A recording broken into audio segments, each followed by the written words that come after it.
Baik, Assalamualaikum warahmatullahi wabarakatuh. Lagi sekali malam ni kita bertemu untuk satu topik yang santai, relax, tidak begitu vital, dan kemungkinan sebahagian besar daripada anda, terutama sekali lelaki mungkin berminat untuk isteri-isteri mereka, maksudnya untuk anak-anak perempuan mereka. Cuba you perhatikan apa yang berlaku, sebab yang ni 80% daripada masalah ni berlaku rajin-rajinnya kerap kalinya kepada wanita. Namun walaupun dia cuma kosmetik, tapi ada sesuatu yang tidak begitu menarik kalau you ditengok dengan mata kepala you sendiri. Memang kalau you pernah tengok limau Bali, tahu limau Bali, limau kedangsa, orang utara kata, yang kalau kita dulu, zaman dulu, kalau balik Penang ke atau mai balik KL ke kat Ipoh dekat Kuala Kangsar ni, antara perjalanan di tepi jalan tu banyak dia orang jual apa tu limau Bali ni. Okey, so limau Bali ni kan besar, tetapi masa dia masih muda elok, licin semua. Tapi bila dia dah berumur sikit atau matang sikit,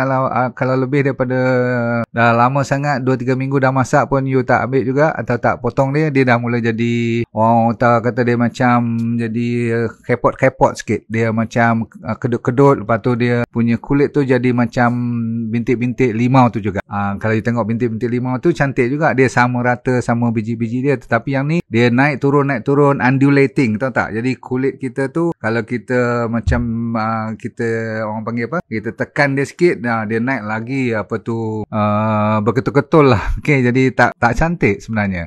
Namun nasib baiklah Tuhan tu Maha Adil, dia bagi selalunya berlaku perkara yang saya maksudkan ni. Selalunya orang putih panggil cellulite.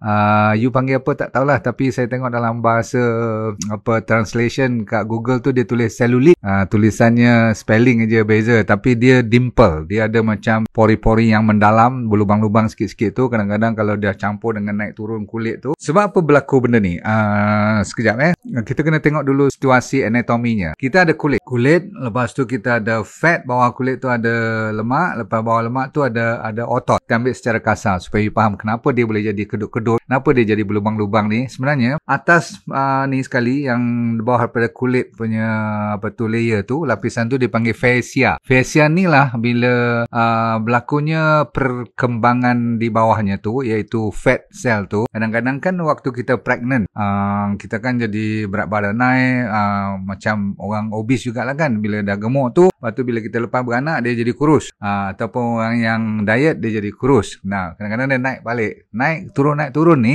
Kadang kita dah ada anak sampai 3-4 orang, dia mulalah akan berlaku kelemahan di antara fascia ni dengan fat cell ni. Fat cell ni kalau kita gemuk dia dah mula membesar. Bila kurus dia bukan hilang fat cell tu mati-mati ke apa-apa tu, hilang beberapa million, tak. Dia punya sel tetap hampir sama, tetapi saiz dia tu jadi kecut. Bila dia kecut, bawah ni ada muscle. Antara muscle dengan fascia yang atas ni, antara ni dengan ni, dia ada tempat orang panggil collagen. Tahu collagen tu macam apa tu, macam tiang-tiang lah. Dan tiang ni bila dia dah kembang, lepas tu dia tutup balik, kembang tutup balik, lama-lama tiang ni pun rosak, ataupun muscle ni akan tarik naik turun. Maka yang ni yang atas kali ni akan jadi apa tu, macam kemot sikit lah, kemot. Ni bahasa saya lah, dia jadi macam kepot-kepot sikit tu. Maka yang tu yang jadi masalah. So ramai orang menyalahkan apa tu fat ni, layer kedua ni, ataupun cuma kata sebab nak kira sebab berumur. Tak semestinya. Memanglah kalau menopause tu lebih senang kena cellulite, menopause sebab hormon semua tu. Tetapi orang muda pun boleh kena, dan tak semestinya orang yang gemuk saja, orang kurus pun boleh kena. Bahkan kalau you pergi kat Hollywood tu, doktor-doktor estetik, tahu tak, doktor yang jaga kecantikan, awet muda semua ni, ramai dia kata selebriti yang ada cellulite. Sebab salah satu penyebabnya ialah tak tahu kenapa, dia saja nak jadi je. Yang tu yang susah tu. Tapi malam ni saya nak bagi antara sebab-sebab kenapa dia jadi. Semoga anda boleh bertahan yang mana belum kena. Sebab kalau dah kena ni, ada jawapan, solusinya, tapi tidak begitu memuaskan. Maksudnya nak bagi betul-betul clear tu tak semudah apa tu. Baiklah ada masalah apa tu varicose vein ke apa-apa, senang sikit kita boleh selinap je keluarkan benda tu kan. Nanti lain kali saya cerita tentang varicose vein, okey, yang orat hijau-hijau tu kan. Tapi malam ni yang apa jadi kat punggung you, kat paha you, kadang-kadang kat perut pun boleh. Dan kadang-kadang dia campur pula dengan stretch mark. Tahu stretch mark yang bila kita beranak tu ada line-line kan. Dia jadi macam striae tu. Dia jadi line macam ada berparut-parut kat situ. Jadi tak elok jugalah. So, kalau anda dah tahu kenapa berlakunya cellulite ni, salah satu sebabnya ialah muscle ni yang yang sepatutnya, yang bawah sekali ni yang menjadi dasar foundation yang solid, dia dah jadi atrophied. Maksudnya dia dah mula mengecut ataupun tidak tone lagi dah, tidak mantap. Jadi dia jadi lembik, dia lemah, dia tak boleh pegang lagi. Bila dia jatuh, dia lembik-lembik, maka atas pun akan jadi lembik-lembik dan berketak-ketak. Inilah dinamakan cellulite. So nombor satu sekali, apabila yang atas tu dah mula pecah-pecah sikit dia punya persamaan kulit dia atau permukaan dia, fat cell ni pun dia boleh lagi membesar pula. Dia tolak-tolak nak keluar ke atas, maka dia timbul-timbul lah kulit-kulit kita tu kan. Ada yang timbul, ada yang turun. Dan ini berlakunya ada dua sebab. Jadi bukan semestinya tak ada sebab langsung. Selalunya disebabkan insulin tinggi, disebabkan kita rajin makan benda-benda yang bergula dan bahan-bahan proses. Dia balik-balik kepada nak kena jaga diet jugalah kan. Tapi kita kena tahulah, kita ingatkan cellulite ni cuma jadi dia saja-saja nak jadi. Tak, dia ada sebab. Nombor dua adalah sebab estrogen terlalu tinggi. Orang perempuan kan selalu ada masalah estrogen ni kan, hormon yang tak stabil, masalah infertility lah, macam-macam lah kan. Orang perempuan memang kita kena betul-betul tolong orang perempuan, wanita, sebab dia orang macam banyak cerita dari segi hormon-hormonnya perbezaan. Sebab tu lelaki cuma 10-15% je cellulite ni. Dan kenapa pula muscle boleh jadi lembik-lembik walaupun umur baru 3-40-an boleh kena cellulite kan? Kalau kurus pun boleh kena. Sebab masalah kortisol tinggi adalah disebabkan oleh stres dan tak cukup tidur. Menyebabkan hormonnya terganggu, maka dia jadi lemah, dia jadi kecut muscle-muscle tu. Kita dah tahu lebih kurang ini penyebab utamanya. So satu, saya ulang, fat cell tengah-tengah ni boleh kembang disebabkan oleh pregnant ataupun hormon ataupun stres ataupun kita makan tak betul, gula lebih, semuanya banyak sangat dia punya fat yang terkumpul di situ, okay, di bawah kulit kita. Sebab tu dia bukan semua kena cellulite. Dia bahagian pinggul saja, dia bahagian paha saja, tak sampai ke kaki pun kadang-kadang tu, tak ada sampai satu badan pun, tapi dia boleh naik ke perut pun boleh juga cellulite ni. Kadang-kadang kat tangan pun ada. Ramai orang ada kat tangan tu. Yang tu yang dia segan tu, kalau kat lengan pun boleh ada cellulite kan. Okeylah, baiklah. Sekarang apa nak buat? Okey, kita yang penting malam ni ialah apa nak buat. Disebabkan saya kata dia punya result tu tidak begitu senang kalau nak operate ke, nak buat medical treatment ke, pergi klinik ke, maka kita kena bagi jawapan yang perlukan sedikit waktu. Number one ialah you kena tingkatkan balik you punya growth hormone. Disebabkan growth hormone ni lah akan menjaga tiang-tiang tadi, pemegang dia, collagen dia dan sebagainya. Sebab muscle tu dengan growth hormone tu ada kaitan. Bila ada growth hormone yang mencukupi, maka sukar untuk otot kita jadi lembik. Sebab dia grow kan, growth hormone. Walaupun kita dah berumur, kalau kita buat exercise yang mencukupi, terutama sekali bukan exercise, selalu saya kata, exercise yang kalau you ikut DND ni, dia tidak begitu agresif. Tetapi dia kena efektif. Sebab tu selalu saya kata HIIT, High Intensity Interval Training. Ingat tak? Yang kita buat 60 saat, buat 20 saat, rehat 60 saat. So 20-60. 20 you buat secara agresif, 60 saat you rehat. Berarti rehat lebih lama daripada buat. Tapi buat tu kena sampai betul-betul lah. Sampai kadang-kadang macam kalau orang tua-tua tak psycho lah. Tapi orang muda-muda kena buat sampai tercungap pun boleh. Sebab apa? You nak dapat otot yang cukup cantik. Kalau kita yang berumur macam saya ni, bawa berjalan ataupun cycle kat rumah pun boleh. Atau walk on the spot, nak buat zumba sendiri pun boleh. Asalkan bergerak. Pasal apa? Dia meningkatkan growth hormone. Nombor dua, you kena betul-betul istirahat yang cukup. Mentang-mentang saya kata exercise, nanti you nak jadi macam zaman muda dulu, tak boleh. Dia kena steady. Slow, steady tapi buat. Minimum 3-4 kali seminggu. Tapi rehat mesti cukup. Sebab dia punya recovery itulah masa kita tidur malam pun, itulah masanya growth hormone akan meningkat lebih banyak. So bila growth hormone lebih banyak, ingat tak? Otot kita akan kurang atrofi. Maka cellulite akan berkurangan. Sambung sikit lagi tentang protein. Jangan lupa protein daripada sayur-sayuran banyak. Protein daripada makanan-makanan seperti biji-bijirin, beans and nuts and seeds, semua tu ada protein. Terutama sekali sayur-sayur seperti yang hijau-hijau semua tu pun ada protein. Jangan risau. Kalau nak makan hari cheat day, saya benarkan umpamanya telur ataupun buah-buahan seperti avocado yang tinggi fat tu pun bagus. Dan jangan lupa bila DND diet, malam dia panggil DF, dia tak panggil IF. Kalau IF tu intermittent fasting. Saya panggil DF. DF maksudnya daily fasting. You dengar daily fasting, you panic kan? No. Daily fasting yang memang you boleh buat pun. Sebab saya kata lepas makan malam, selalunya saya tak galakkan lepas isyak. Sebelum isyak yang terbaik. Bila isyak datang, you dah boleh semayang tu berarti you makan dah betul. Kalau sampai isyak pun you kena berehat dulu baru nak semayang isyak, berarti you dah over makan. Jadi kalau you boleh semayang isyak on time dan you makan lepas maghrib elok-elok secukupnya, cukup lah. Lepas tu cuma minum air. Kalau nak kena kopi betul-betul, malam tak boleh ikut. Saya boleh, you all mungkin tak boleh ikut. Takut tak boleh tidur pula nanti kan. Tapi kalau you nak katakan air teh hijau ke apa, minum lah, no problem. Kalau lapar sangat juga pukul 10 tu, setengah orang kan jenis yang nak makan supper, ambil lah sikit buah-buahan dan sebagainya. No more food. Itu yang dia panggil DF, maksudnya daily fasting. Okay, dah ikut betul-betul dan buat fasting yang extended hari Isnin dengan hari Khamis tu, macam besok kita puasa. Alhamdulillah, you akan settle even you punya cellulite ni.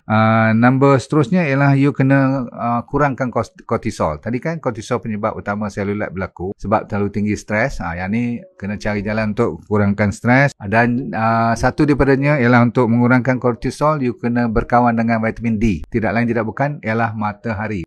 Siapa yang suka matahari tu alhamdulillah. Dan paling busuk berjalan lah. Jalan berkeliling rumah ke, buatlah apa pun asalkan bergerak badan you. Okey, kita tutup cerita tentang apa lagi nak buat.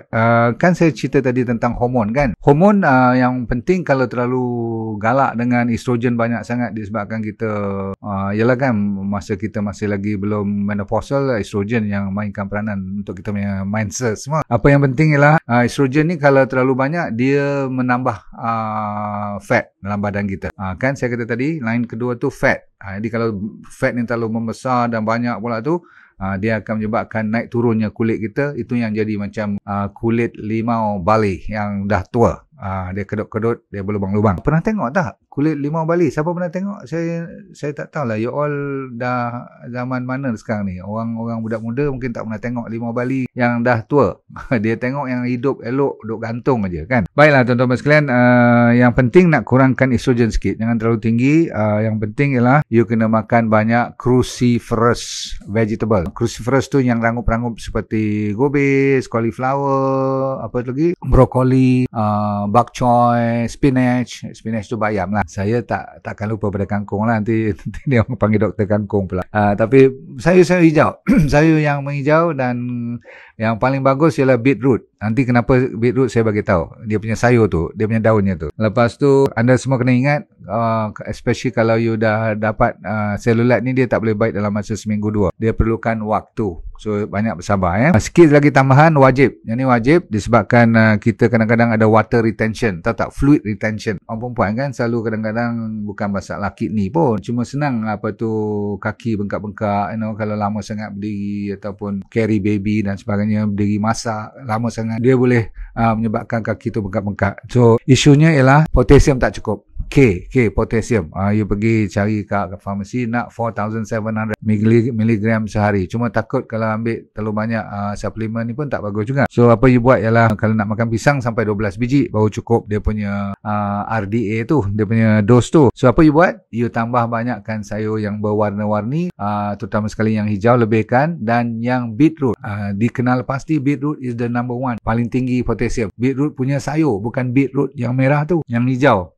Dia punya daun dia. Okay, jangan lupa buat apa? Buat blended, buat campur sikit lah dengan nak masuk kurma ke, nak masuk sebiji lagi pisang 2 biji nak bagi sedap, bobo. Kalau nak bagi macam ais blended tu, bobo sikit ais ke, sedap lah. Rajin-rajin bobo santan ke sikit, lepas tu bobo daun moringa. Moringa is also very good. So anda yang last kali tentang hormon tu, jangan lupa saya dah berulang kali kata tidur dan exercise mestilah cukup. Apalagi kat klinik-klinik dia orang buat dan dia orang suruh you pakai, kadang-kadang dia bagi kat you pun kopi, dia panggil scrub, dibuat daripada kopi. So sebab tu kalau you ambil gayo kopi saya punya tu yang untuk minum tu, ambil kopi tu you campur dengan apa tu telur putih telur. Okay, telur putih pula, putih telur, you buat macam mask tu, you massage kat bahagian you punya cellulite tu. Ada jual pun coffee cream ni kat kedai-kedai estetik tu. Tapi boleh buat sendiri scrub tu. Biar dia masuk lebih kurang 10 minit. Setengah orang balut dengan plastik pun. Plastik ni takut allergic pula nanti. Tapi kalau you boleh tahan, duduk dalam toilet tu 5-10 minit, baru you basuhkan dia. Okay. Nombor 2, ambil brushing. Dia ada special sekarang ni, orang perempuan macam-macam dia punya brush yang boleh putar sendiri. Ataupun you macam nak brush you punya coat you kan. Orang perempuan kan ada brush dia tu, main elok-elok. Tapi dengan syarat tolak ke jantung. Always tolak ke jantung. Okay. Dan ada satu lagi mesin China dah produce ni banyak. You boleh order kat Lazada atau Shopee kan. Namanya micro needling punya macam scraper tu. Dia ada small micro needle. Yang tu pun boleh nak bagi, orang Melayu kata nak bagi cekang lah. Faham tak cekang? Tapi kalau you pergi tempat-tempat moden, dia pakai laser lah. Semua ni sebenarnya kalau you ada duit boleh lah. Kalau tak ada duit tak payah. Pasal apa? You boleh pakai clay pun. Tahu clay? Tanah liat. Ataupun kalau you ada sikit budget, you beli nila emas yang saya bawa daripada Morocco tu. Di bawah arek siang. Pernah dengar arek siang kan? Arek siang kan satu daripadanya yang kita bubuh untuk jeragat tu. Dia juga kan bila you pakai tu dia jadi cekang, jadi keras sikit. Orang panggil, orang kata apa? Dia jadi macam betul-betul expanded macam tu. Dan dia mengeringkan bahagian-bahagian yang terlalu lembik tu kan. So you practice tu 2 kali 3 kali seminggu pakai nila emas. Satu lagi ialah jangan lupa kepada sacha inci oil sebab terkenal. Kalau tak ambil ni pun you kena ambil minyak ikan juga. Sebab omega 3 memang terbaik untuk cellulite. Dan last kali jangan lupa kepada moringa dengan pegaga. Dua ni terkenal untuk juga menjaga awet muda kulit kita. Sebab tu saya buat RX Lite. RX Lite kan dia punya majority dalamnya moringa dan pegaga. Bagus sangat-sangat ni. Lain pada tu exercise yang paling mudah saya tutup cerita hari ni ialah squat. You bertinggung setakat you mampu. Saya pun tak boleh lipat habis. Macam you squat, you go up, squat, you go up. Ni boleh buat di mana pun. Di office boleh buat, di rumah boleh buat, sambil tunggu kenderaan boleh buat, no? Tapi peliklah sikit. Up and down, up and down, up and down. Berarti you tengah mengemas-kinikan otot you yang dah mula terbiar lama sangat. Berarti kalau you duduk terlalu lama, itu pun menyebabkan cellulite tak boleh baik. Duduk lebih pada 2 jam tak bangun-bangun tu, satu penyakit lain pun datang. Tapi cellulite dah terkenal. Orang yang suka duduk lama, orang yang tak suka berdiri, berjalan ataupun bersila. Dia orang yang suka bersila, alhamdulillah. Sebab dia ada cara bila you bersila cross kaki semua tu, dia boleh tone you punya otot-otot di bahagian paha dan pinggul. Sebab ni 2 tempat yang paling utama. Dan akhir sekali, sebab kebetulan saya banyak masukkan moringa dengan pegaga di dalam RX Lite. Dan saya baca kat sini, dia juga tinggi dengan potasium yang diperlukan sangat untuk membetulkan cellulite. Baik, cukup dulu saudara-saudara sekalian. Saya kira ini agak santai betul sebab you tak panik kan. Tapi sebenarnya saya nak larikan you sebab saya dah 3 kali cerita tentang masalah immunity, masalah COVID dan sebagainya. Saya tak nak hari ni saja ramai orang bergaduh dalam sos media tu. Di sosial media tu tempat orang yang lepaskan, luahkan perasaan. Kita tak salah. Kita jangan masuk campur, asalkan kita jaga diri. Tunggu waktu giliran. Saya pun masih tunggu giliran saya juga. So walaupun saya berhak untuk pergi sebagai frontliner, tapi saya tahu frontliner yang benar-benar pergi kat depan tu lebih memerlukan. Biar dia orang pergi dulu. Saya pun dah berumur, patutnya saya pun pergi dulu. Tapi zaman sekarang ni saya juga risau kepada anak-anak saya juga. Sebab zaman-zaman sekarang ni dia tak kenal tua muda pun. Betul tak? So anda sekalian yang masih lagi menunggu giliran, jangan putus asa, banyak bersabar. Mesti ada hikmahnya kenapa kita belum ditarikhkan untuk pergi hari ni. Itu cara kita face problem, kan? Dan ayat-ayat yang kita gunakan ialah good or bad is good. Saya ulang lagi sekali. Good or bad is good. Apa saja. Sebab Tuhan tahu kenapa dia jadikan apa yang dia tengah jadikan sekarang. So kita kena usaha tapi kita kena banyak sabar. Assalamualaikum warahmatullahi wabarakatuh. Jaga diri elok-elok ya. Baik, saya mencari cuma 20 orang saja yang kali ini untuk saya buat kelas demi kelas untuk saya mengajar dia jadi dropshipper saya. Saya punya trainer, saya dah ajar di mereka untuk train you all tanpa modal langsung, yang perlu cuma handphone dan jari yang masih boleh bergerak. Kalau itu ada, you dah boleh berniaga tanpa modal. tanpa risiko apa-apa. Sama ada you bekerja boleh buat part time ataupun full time suri rumah tangga, no problem. Dengan syarat you kena rajin sedikitlah belajar dan ikut apa yang kita tunjukkan, sebab semuanya dibuat secara percuma. So kalau nak dari antara 5 hingga 10 ribu tu, orang kata apa, senang-senang aja kalau you buat betul-betul. Okey, nak lebih pun boleh, tak ada masalah. Nanti kita pelan-pelan akan ajar you, dan yang penting you sign up dulu secepat mungkin. Cuma 20 yang pertama saja, okey?